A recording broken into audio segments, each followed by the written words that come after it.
Hello বন্ধুরা, সবাই কেমন আছেন আপনারা? আশা করি অনেক ভালো আছেন। অনেক সুন্দর সুন্দর ডিজাইন করছেন আপনারা। আমি অনলাইনে সবসময় দেখি। তো বিশেষ করে একটি বিষয় অনেকে খুব বেশি চিন্তিত একটা বিষয় নিয়ে দেখি আমাকে অনেকেই মাঝে মধ্যে ইনবক্স করেন। তো বিষয়টি নিয়ে আজকে আসলে আলোকপাত করতে যাচ্ছি আমি মূলত। সেটা হচ্ছে গ্রাফিক্স ট্যাবলেট বিষয়। তো গ্রাফিক্স ট্যাবলেট আসলে কোনটা কিনবেন বা কোনটা আপনার জন্য ভালো হবে, আপনার জন্য বেটার হবে, এই জিনিসগুলো আপনারা কিছুটা কনফিউশনে থাকেন সবসময় যে আসলে আমি এটা নিব নাকি নিব না, ওটা নিলে ভালো হবে নাকি ওটার বাজেট কম নাকি ওটার বাজেট বেশি, বিভিন্ন বিষয় নিয়ে আসলে আপনারা অনেক টেনশন করেন। তো অনেক সময় আমাকে পার্সোনালি ইনবক্স করেন বিষয়টা। আমি সবসময় সলভ করার চেষ্টা করি আমার যতটুকু জ্ঞানের আলোকে। তো হয়তোবা মানুষের অনেকে দ্বিমত থাকতে পারে, তবে আমার পার্সোনাল অপিনিয়ন থেকে আমি আজকে আপনাদেরকে কিছু টিপস শেয়ার করব গ্রাফিক্স ট্যাবলেটের ব্যাপারে। আগে আমরা চলে যাই গ্রাফিক্স ট্যাবলেটের পরিচয় পর্বতে। তো আসলে কি কি ধরনের গ্রাফিক্স ট্যাবলেট বাজারে পাওয়া যায়, কি কি ব্র্যান্ডের পাওয়া যায়, আমরা অনেকে জানি অথবা অনেকে জানি না। তো এর জন্য আমি বেসিক থেকে বিষয়টা শুরু করছি। তো মূলত প্রথমে আমরা যে ট্যাবলেটটি নিয়ে আলোচনা করব সেটি হচ্ছে পেন ট্যাবলেট, যেটা আমরা পরিচিত গ্রাফিক্স ট্যাবলেট, যেটা ট্র্যাডিশনাল ট্যাবলেট হিসাবে বলা হয়, যেটাতে একটা ওয়ার্কিং এরিয়া থাকে। সেটা হতে পারে 6 ইঞ্চ, 8 ইঞ্চ থেকে শুরু করে 13, 20 অ্যারাউন্ড এরকম একটা মেজারমেন্টের মধ্যে এগুলো থাকে। তো আসলে গ্রাফিক্স ট্যাবলেটটা ডিপেন্ড করে মানুষের পারপোসের উপরে, যে আপনি কি কাজে আপনি গ্রাফিক্স ট্যাবলেটটা ইউজ করবেন, সেটার উপরে ডিপেন্ড করে যে আপনার কোন গ্রাফিক্স ট্যাবলেটটা আপনার কেনা উচিত। আসলে আরেকজন সাজেস্ট করে দিবে এমনটা না, আপনার বুঝতে হবে যে আপনার আসলে কোনটা প্রয়োজন। বাজারে অনেক ধরনের গ্রাফিক্স ট্যাবলেট পাওয়া যায়, অনেক ব্র্যান্ডের পাওয়া যায়, তবে আপনাকে আগে পারপোসটা বুঝতে হবে যে আপনি কোন পারপোসে বিষয়টা গ্রাফিক্স ট্যাবলেটটা ইউজ করবেন। তো আমরা যে ভুলটা করি, আমরা নিজেই বুঝি না যে আমি আসলে কোন কাজে ইউজ করব। ধরুন আপনি যদি স্কেচ করেন, সাপোজ আপনি যদি গ্রাফিক ডিজাইনার হন, অনেকে শুধু মাউসে কাজ করতে অভ্যস্ত, অনেকে চিন্তা করে গ্রাফিক্স ট্যাবলেট নিলে আমার কি আসলে উপকারে আসবে, বা আমি পেন ট্যাবলেটের সাথে অভ্যস্ত হতে পারবো কি না, এই বিষয়টা নিয়ে অনেকে চিন্তিত থাকেন যে এত টাকা দিয়ে একটা গ্রাফিক্স ট্যাবলেট কিনবো, অ্যারাউন্ড 15-20 হাজার টাকা দিয়ে, বা 30, 40, 50, 60 বিভিন্ন বাজেটের ভিতরে গ্রাফিক্স ট্যাবলেট পাওয়া যায়। তো আমি এত টাকা দিয়ে একটা গ্রাফিক্স ট্যাবলেট কিনে বাসায় আসার পরে যদি দেখি যে আমি এটা ইউজ করতে পারছি না, এটা আমার দ্বারা সম্ভব হচ্ছে না, তখন তো আমার পুরো টাকাটাই জলে যাবে। আমি এটা সেল করতে গেলেও খুব ভালো অ্যামাউন্টের টাকা পাবো না, কারণ এই প্রোডাক্টটা আসলে খুব অ্যাভেলেবেল সেল হয় না।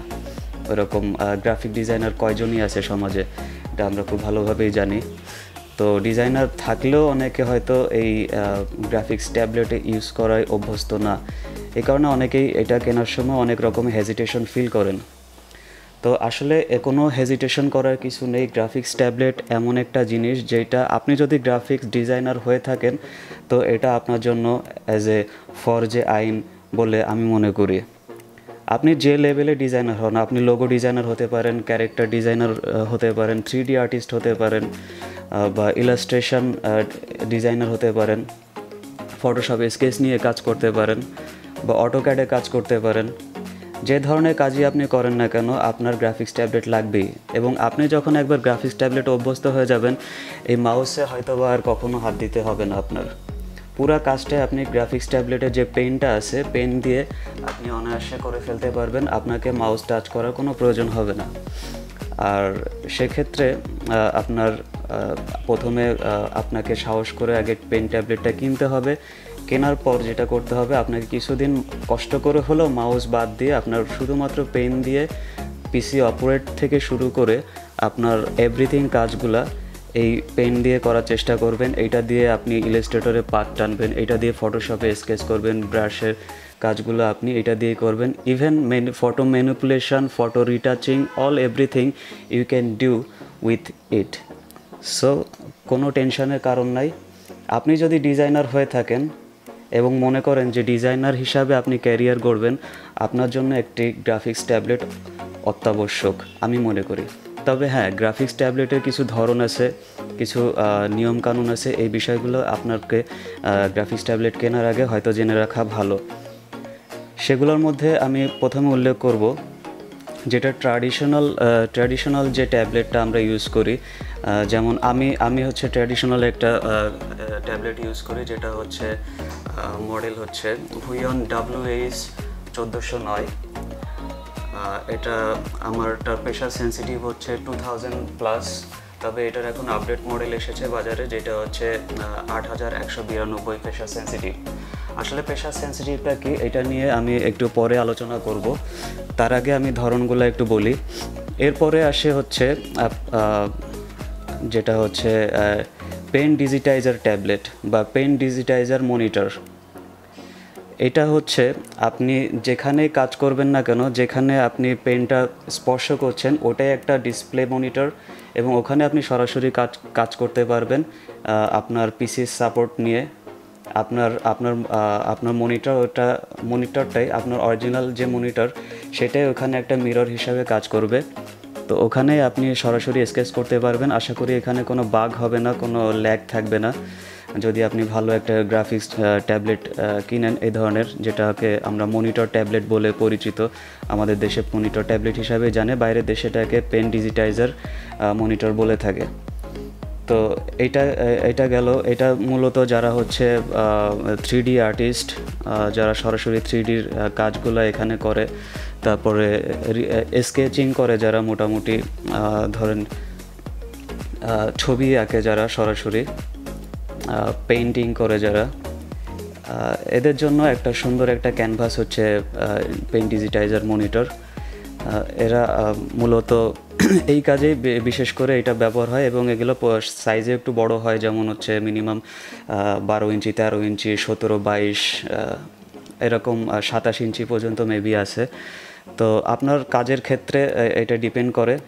আর আপনি যদি সিম্পল লোগো ডিজাইনার হন, বা হচ্ছে ছোটোখাটো ইলাস্ট্রেশন করে থাকেন, বা আপনি শুধুমাত্র একটা কি করবেন, একটা জাস্ট ইনিশিয়াল একটা স্কেচ করবেন কনসেপ্ট ডেভেলপ করার জন্য, বাকি কাজটা হয়তো বা আপনি মাউসে করবেন, এরকম কোনো চিন্তা ভাবনা যদি থেকে থাকে, আপনি কনসেপ্ট ডেভেলপটা করেন। অনেক সময় দেখা যায় গ্রাফ করে বা হচ্ছে একটা কাগজে করে একটা ছবি তুলে তারপরে আপনি পিসিতে নিচ্ছেন, অনেক সময় এটা প্রপোর্শনটা ঠিক থাকে না।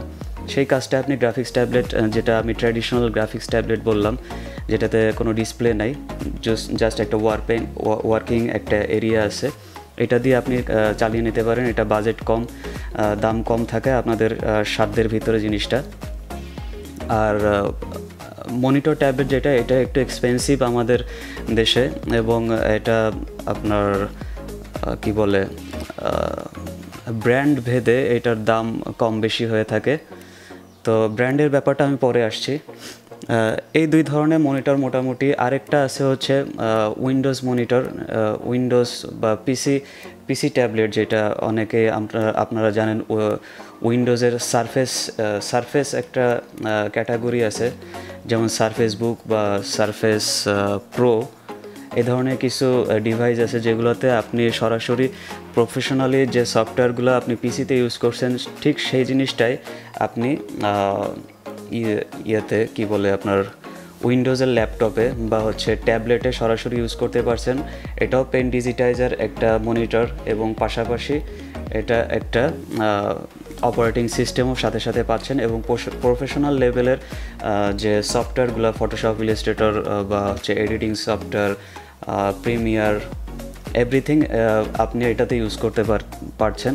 তো এটাতে আপনার সুবিধা যেটা হচ্ছে, আপনি কোথাও আপনি ফ্রিল্যান্সিং করেন, আপনাকে মাঝে মধ্যে বাইরে যেতে হচ্ছে, ভ্যাকেশনে যেতে হচ্ছে, অনেক সময় আপনাকে অন দ্য ওয়ে কাজ করতে হচ্ছে, সে সময় দেখা যাচ্ছে আপনি পথে ঘাটে আপনি কাজ সেরে ফেলতে পারেন, বা একটা কনসেপ্ট ডেভেলপ করে ফেলতে পারেন, বা কমিউনিকেশন করতে পারেন, যেটা আপনি পেন ট্যাবলেটে এটা সম্ভব না।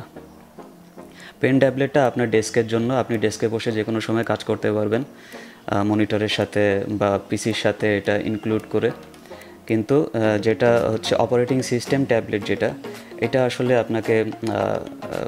আপনাকে পারপোজ বুঝে তারপর কিনতে হবে। আপনি যদি শুধুমাত্র প্রফেশনাল ওয়েতে কাজ করতে যান, যে আপনার হচ্ছে যে সার্ভিসটা সেটা কোয়ালিটিফুল হতে হবে, তবে আমি প্রেফার করি উইন্ডোজ বা কোনো অপারেটিং সিস্টেমে না, যে সরাসরি ট্যাবলেট, গ্রাফিক্স ট্যাবলেট যেটা, এই ট্যাবলেটটাই কিনে ইউজ করা উচিত।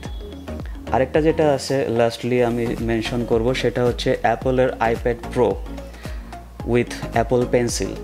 এটা একটা অসাম, একটা ম্যাসিভ একটা গ্রাফিক্স ট্যাবলেট বলতে পারেন ওয়ার্ল্ড ওয়াইড, যেটা আসলে আমি ব্যক্তিগতভাবে রিকমেন্ড করি এবং প্রেফার করি। খুব শীঘ্রই আমার ইচ্ছা আছে একটা আইপ্যাড প্রো আমার কালেকশনে রাখার। তো এটা যখন আসবে আমি অবশ্যই রিভিউ দিব এটা নিয়ে, এবং এটা সম্পর্কে আরও বিস্তারিত বলবো। তবে এর যে রেটিনা লিকুইড ডিসপ্লে অসাধারণ, এটা আসলে বলে বোঝানো যাবে না। তারপরে অ্যাপল পেন্সিলের প্রেশার সেন্সিটিভ, তারপরে অ্যাপল কি বলে এটার, মানে কোনো বাগ নেই, কোনো ল্যাগস নেই এটাতে, মানে আপনি অনায়াসে খুব সুন্দরভাবে ইউজ করতে পারবেন। অসাধারণ একটা কি বলে ডিভাইস আইপ্যাড প্রো। তো সবগুলো ডিভাইস মোটামুটি বললাম। এখন আসি গ্রাফিক্স ট্যাবলেটের কিছু ইন্টারনাল বিষয় নিয়ে। সেটা হচ্ছে পেনের প্রেশার সেন্সিটিভ নিয়ে অনেকে কথা বলেন, যে প্রেশার সেন্সিটিভটা কেন জরুরি বা প্রেশার সেন্সিটিভটা কি। প্রেশার সেন্সিটিভটা হচ্ছে এই যে পেনের মাথায় যে নিবটা আছে, এটার ভিতরে একটা প্রেশার সেন্সিটিভ একটা সেন্সর আছে, যেটা হচ্ছে আপনি যখন ট্যাবলেটে আস্তে করে প্রেস করবেন এই পেনটা, তখন এটা স্মুথ একটা দাগ আসবে, মানে অনেক হালকা হবে দাগটা।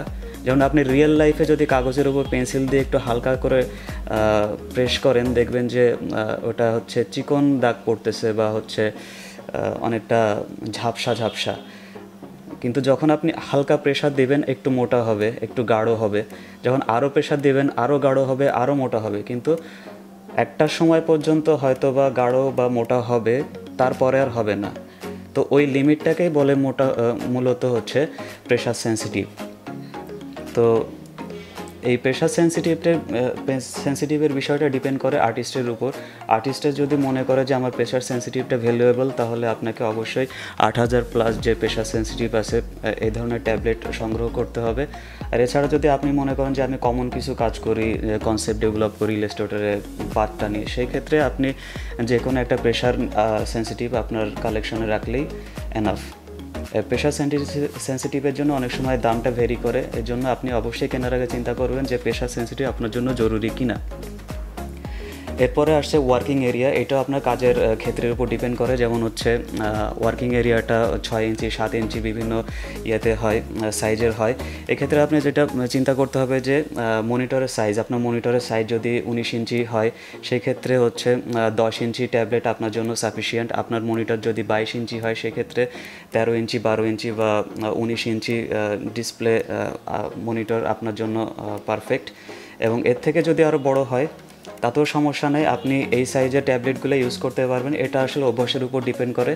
তবে রিকমেন্ড যদি করতে হয় তাহলে আমি বলবো যে আপনার রিয়েল মনিটর যেটা, মনিটর থেকে সামান্য একটু ছোটো নেওয়াই ভালো, বা সেম সাইজ নেওয়া ভালো, বড় বা বেশি ছোটো নেওয়া ঠিক না। তো এবার আসি ব্র্যান্ডের বিষয়ে। ব্র্যান্ড আছে, আমরা সবাই প্রেফার করি যেটা ওয়ার্ল্ড ওয়াইড, আমরা অনেকেই হচ্ছে গ্রাফিক্স ট্যাবলেট বলতেই যে নামটা প্রথমে চলে আসে সেটা হচ্ছে কি বলে আপনার ওয়াকম ব্যাম্বু ট্যাবলেট, যেটা আমরা প্রথম থেকে দেখে আসি। ওয়াকমের অনেকগুলো সিরিজ আছে, আপনারা ওয়াকম নিতে পারেন। ডেফিনেটলি ওয়াকম একটি ভালো ডিভাইস, তবে একটু এক্সপেন্সিভ আমাদের জন্য। তো আপনার যদি বাজেট কম থাকে, সেই ক্ষেত্রে আপনি হুইয়নে যেতে পারেন। হুইয়ন কম্পিটিটর হচ্ছে ওয়াকমের। তো আমি ব্যক্তিগতভাবে হুইয়ন ব্যবহার করি, এবং হুইয়নেরও আপনার ডিসপ্লে মনিটর পাওয়া যায়, আপনি সার্চ দিলে ওদের ওয়েবসাইট থেকে পাবেন। এবং বাংলাদেশে আইডিবি সহ আপনার মাল্টিপ্ল্যানে আপনারা এই ডিভাইসগুলো পাবেন। বিভিন্ন দামে, বিভিন্ন ক্যাটাগরির। এরপরে আসি নতুন একটি টেকনোলজি সংযোজন হয়েছে, যেটা আগে ছিল না গ্রাফিক্স ট্যাবলেটে। নতুন ট্যাবলেটগুলোতে এটা দেখা যাচ্ছে যে এই পেনগুলোতে আমাদের সময় যেটা কেনা হয়েছে এটাতে চার্জ দিতে হতো। প্রথম চার্জ দিলে দেখা যায় যে 1 মাসও যেত, কিন্তু এখন 2-3 দিন পর পরই চার্জ দিতে হয়। তো এটা আসলে একটা অনেকের কাছে বিরক্তিকর বিষয়। তো এখন কিছু কিছু ট্যাবলেটের সাথে পেন এসছে যেগুলো হচ্ছে উইদাউট ব্যাটারি। আপনার ব্যাটারি ফ্রি পেন, আপনার কোনো চার্জ দিতে হবে না, আপনি সরাসরি এটা ট্যাবলেট ইউজ করতে পারবেন। তো এই ছিল মোটামুটি আজকের আমার যতটুকু তথ্য দেওয়ার। আমি আমার অ্যাঙ্গেল থেকে চেষ্টা করেছি, আমার ওপিনিয়ন আপনাদের সাথে শেয়ার করতে পেরেছি। তারপরে বাকিটা আপনারা অনলাইনে ঘাটাঘাটি করে অনেক কিছু বের করে নিতে পারবেন। আর যদি কোনো স্পেশাল কোশ্চেন থাকে, আলাদাভাবে কিছু জানার প্রয়োজন হয়, আমাকে ভিডিও নিচে কমেন্ট করতে পারেন, অথবা আমার ফেসবুক পেজে কমেন্ট করতে পারেন। আশা করি আমি উত্তর দেওয়ার চেষ্টা করব। আর ভিডিও ভালো লাগলে সাবস্ক্রাইব করার দরকার নাই, লাইক দেওয়ার দরকার নেই, শেয়ারও করার দরকার নেই। আমাকে ভালোবাসলেই আমি খুশি হব। ধন্যবাদ সবাইকে, আমার জন্য দোয়া করবেন। আল্লাহ হাফেজ।